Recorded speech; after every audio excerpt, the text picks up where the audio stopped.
Según cifras del INEC 2012, el 3.9% de la población total de niños y adolescentes trabajan. De ellos, el 2.1% estudian y trabajan y el 1.8% solo trabajan. En Quito, según datos de la Red de Atención Callejizada del 2012, existen 2.228 niños y jóvenes callejizados. El grupo de mayor incidencia es de 6 a 14 años. El 59% son hombres y el 41% son mujeres. La juventud es un discurso. Entonces la juventud como discurso se ha construido histórico y socialmente y se ha construido como un espacio temporal que muchas de las veces queda al margen. Este espacio temporal que queda al margen implica que sobre el joven hay un tratamiento etario pero excluyente. ¿Ya? O sea, se le excluye de las decisiones que puede tomar sobre su propia vida y se le excluye del control político y social. O sea, se le excluye de que él tenga una posibilidad de razonar políticamente acerca de la sociedad. Yo no diferencio en realidad situaciones de riesgo para un joven de situaciones de riesgo para un adulto. Lo que sí podría mencionarte como situación de riesgo en el caso de la juventud en específico, en el contexto actual de la juventud que tenemos, es la cuestión de la falta de un proyecto político de nación incluso y de país. Y bueno, de nación, de país, y eso implica que los jóvenes no vean un horizonte de futuro. Eso te crea muchas condiciones, te crea muchas aristas, porque no es solo con ellos, pero con ellos te crea la cuestión de la violencia, la refamiliarización en una cuestión de agrupamientos, estilo pandillas, digamos. Ya eso se produce como refamiliarización. En realidad son soluciones lógicas. El uso de sustancias que te crea un movimiento en el psiquismo, porque como no hay proyecto, no hay futuro, no hay pasado, el joven no está yendo a ningún lado. Lo que hace la sustancia es mover el psiquismo del joven hacia algún lado. Entonces vos tienes jóvenes de la clase media que tienen un fuerte componente cognitivo por la educación que tienen. Sí, la educación en los colegios de los jóvenes con los que trabajamos es deficiente, es expulsora, los jóvenes desertan, entonces no tienen componentes cognitivos fuertes, igual las familias, entonces no desarrollan esta capacidad ni siquiera de saludar o de preguntarle a alguien, oiga, ¿sabe dónde está la Colón, por ejemplo? O sea, en la fundación vas a tener básicamente dos espacios. Un espacio de capacitación profesional que, como yo te decía, es el espacio vinculado al trabajo, y tienes el otro espacio sagrado, vinculado al ocio, vinculado a la creación, vinculado a la construcción de uno mismo como persona. ¿Ya? Entonces, en estos dos espacios que vos tienes, debes ir trabajándote tú, porque lo que te da en un espacio es el trabajo, o sea, el futuro, y en el otro espacio vos lo que analizas es cómo es ese futuro, o sea, qué me planteo yo, cómo es que yo juego. Si me cachas, porque el juego tiene mucho, o sea, el juego es un espacio muy rico y muy sagrado. En la cuestión de lo lúdico, básicamente lo que te permite es desarrollar tu personalidad, porque el hombre a través del trabajo, que es lo que ustedes están haciendo en realidad en los talleres, porque es un trabajo sobre el cuerpo, es un trabajo sobre el discurso, es un trabajo sobre la mente, el hombre permite replantearse y permite cambiar lo que ha venido siendo deficiente. En la Fundación Sol de Primavera, ubicada en la ciudad de Quito, en el barrio de El Tejar, se aplican propuestas para el desarrollo de procesos preventivos en base a alternativas que buscan que los jóvenes sean sujetos de derechos, actores de su vida personal, familiar y comunitaria. Bueno, los momentos del taller han sido algunos, ¿no? Comenzamos en septiembre del 2013 en la Fundación Sol de Primavera con un grupo aproximado de 40 jóvenes. El taller tuvo una primera etapa hasta enero del 2014 en el que se hizo como un piloto, ¿no? Con estos jóvenes se vio quiénes de segundo nivel, que son los que están saliendo, se iban a acercar más o tenían afinidad con la propuesta, y quiénes no, y quedaron más o menos 25. El grupo de 25 jóvenes es un grupo bastante inestable, ¿no? Es un grupo que en ocasiones teníamos clases con 15 jóvenes y en ocasiones con 3 o 4, ¿no? Bueno, el taller, tuvo varios momentos porque, como se ve, hubo una etapa inicial en la que se hizo el preacercamiento. Luego de enero se planeaba trabajar un año, es decir, hasta enero del 2015, pero por irregularidades, por la constancia, por la dificultad de mantener un espacio tan separado, es decir, de sábado a sábado, no tener una presencia mayor en la dinámica que tienen estos jóvenes, el taller no se pudo sostener. Bueno, el taller es un taller de comunicación corporal creativa. Es Es un taller que parte desde la teoría de la comunicación popular en Latinoamérica, que tiene su vertiente fundamental en educación popular, planteada por Freire, pero también en otros teóricos latinoamericanos de la Escuela Latinoamericana de la Comunicación, como Jesús Martín Barbero, Rosa María Alfaro. Estas metodologías se ponen en práctica fundamentalmente a través del juego, la lúdica, a través de la elaboración manual, artesanal, digamos, en este caso de juguetes y de vestuario, de máscaras, de elementos escénicos, y obviamente todo esto ligado a las artes escénicas. Y de esa manera, partiendo de una realidad, se busca una transformación de una realidad de opresión, es decir, cambiar una realidad de opresión, transformar una realidad de opresión. Entonces, no hacemos teatro del oprimido, pero tomamos herramientas del teatro del oprimido para trabajar con este grupo de jóvenes que, si bien yo puedo decir están en una situación de opresión, ellos deben trabajar y deben mirar desde qué opresión, porque yo puedo mirar desde fuera y decirles, miren, pobrecitos, están oprimidos, pero no es así. Para transformar una realidad de opresión tengo que, como dice Marx, pasar de un lugar en sí, es decir, ensimismado en mi situación, a un lugar para sí, ¿no? Trabajar por mi liberación. La sociedad, y sobre todo cuando uno trabaja con instituciones como la universidad o como instituciones, fundaciones, etcétera, lo que necesita la fundación es mirar resultados, lo que necesita la institución es mirar resultados, ¿no? Y a veces uno se puede estancar en la búsqueda del resultado sin mirar que el propio proceso ya es un resultado en sí.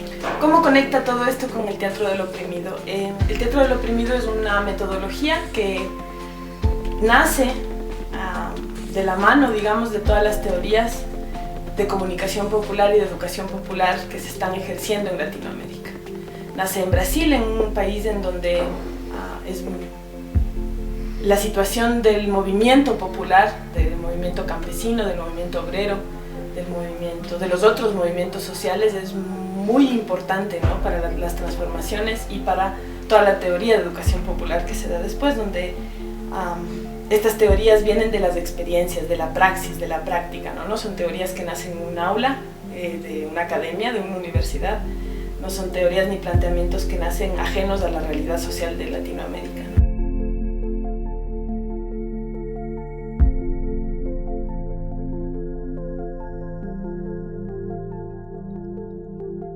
El teatro del oprimido surge en el Brasil, en el contexto político de las dictaduras.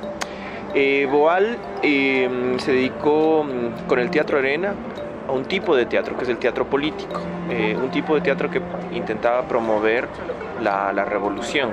Dentro del concepto de Boal es como un entrenamiento para que luego el mismo espectador pueda cambiar la realidad. En ese tiempo también, estamos hablando de los 60, 50, 60, en los cuales el teatro era como muy panfletario también, en el sentido de que tenía que ser como muy rojo, como muy juntado mucho con el asunto político y todo, ¿no? Entonces desde ahí es como que surge esta metodología que crea Augusto Boal. Y Boal lo que hacía en ese tiempo, te estoy hablando de fines de la década de los 70, inicio de los 80, Boal lo que hacía en ese tiempo, tal vez un poco antes, pero lo que hacía en ese tiempo era mostrar una obra, ¿sí? Donde se presentaba un conflicto cotidiano, podríamos decirlo así, y preguntaba a la gente qué hacer, ¿sí? Y en una de estas presentaciones que hacía Boal, la gente opinaba, y había una señora que no avanzaba, digamos, entre comillas, a opinar, sino que se metió al escenario e hizo lo que pensaba ella que debería haber hecho la víctima de esta situación de maltrato en la obra.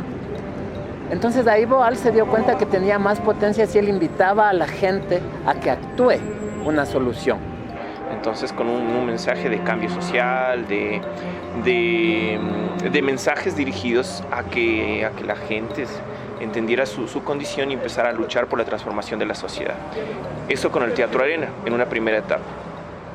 En una segunda etapa, cuando la dictadura empieza a hacer censura a los grupos de teatro y que empieza a impedir que se transmitan ciertos mensajes que eran contrarios a la dictadura, cada vez asfixian a los grupos de teatro para que no puedan hacer. Ponen un conjunto de normativas que impiden presentar obras de teatro. Principalmente es como que tiene como unos 3 momentos específicos del teatro del oprimido, ¿no? Es esta cuestión de desmecanizar el cuerpo, es como buscar toda esta serie de juegos de desmecanización del cuerpo, es como encontrar la posibilidad de que tu cuerpo pueda ser expresivo y de buscar que el teatro y tu cuerpo tengan la posibilidad de expresarse en un lenguaje. Esos son como los 3 grandes momentos que tiene como el teatro del oprimido de alguna manera. ¿Qué nos falta acá en el Ecuador todavía? Primero que muchas personas estudien, se enamoren de hacer teatro del oprimido y que luego empecemos a relacionarnos, porque tú solo no puedes transformar la realidad, se tiene que transformar a partir de un trabajo colectivo. La creación de redes, la organización es un objetivo, tú solo no puedes transformar nada. Entonces, para hacer teatro de oprimidos tienes que trabajar en colectivo. Entonces Boal empieza a hacer un tipo de teatro que se llama el teatro periodístico. ¿En qué consiste el teatro periodístico? Es una obra de teatro armada con las noticias del periódico, ¿sí? Entonces, el censor que iba al teatro a ver qué obra estaban poniendo en escena, qué sé yo, por ejemplo, Hamlet, no era Hamlet, era una nota del periódico. Yo trabajé en el sur de Quito con un grupo de adultos. Había gente que venía porque empezaba a través de la preparación actoral a relacionarse de manera distinta con su cuerpo y te lo decían, se sentían mejor, se sentían más flexibles y ellos mismos cuando hablaban entre ellos, cuando hacíamos las evaluaciones decían, ¿te acuerdas tú cómo llegaste? ¿Te acuerdas cómo eras antes de empezar este proceso? Y efectivamente te encontrabas con gente que, por ejemplo, no decía nada. Al final del proceso, ellos dirigían las actividades, por ejemplo. ¿Por qué podemos aplicar teatro del oprimido sin ser profesionales del teatro? Porque el teatro del oprimido no es para actores, es para actores y no actores. El teatro del oprimido es un teatro político, es un teatro que pretende que la sociedad, que no hay opresión, ¿sí? La finalidad última del teatro del oprimido es la creación de una sociedad sin oprimidos ni opresores, porque el objetivo es influir sobre la sociedad, la organización social, ese es el objetivo. Nosotros con la corporación hemos desarrollado muchos procesos, pero ahorita nuestro objetivo es establecer más lazos con otros grupos, formar gente también, que se enamore y que sea una, ¿qué te digo? O sea, no que sea una cuestión como para solo trabajar en mis clases de teatro o sea, algo muy, muy chiquito, sino que podamos extender, porque ahí va a estar el potencial, si no, no vamos a ver resultados políticos. Exactamente. El teatro es una herramienta transformadora y práctica que sirve para contrastar los efectos de la situación de riesgo que atraviesan los jóvenes y la sociedad en sí. Talleres de esta naturaleza se convierten en un mecanismo para dar paso a la representación de una realidad, de historias, miedos, frustraciones, alegrías. Es necesario un gran compromiso conjunto para llegar a los objetivos que se quiere lograr y recuperar espacios de representación, diálogo y creatividad. Ruedo por la hierba, deslizo a la falda, donde está con ella. Yo también la miro, me parece guapa, yo le guiño el ojo, ella se sube la falda. Camino, sonrío, te miro, deslizo, seduzco a las almas.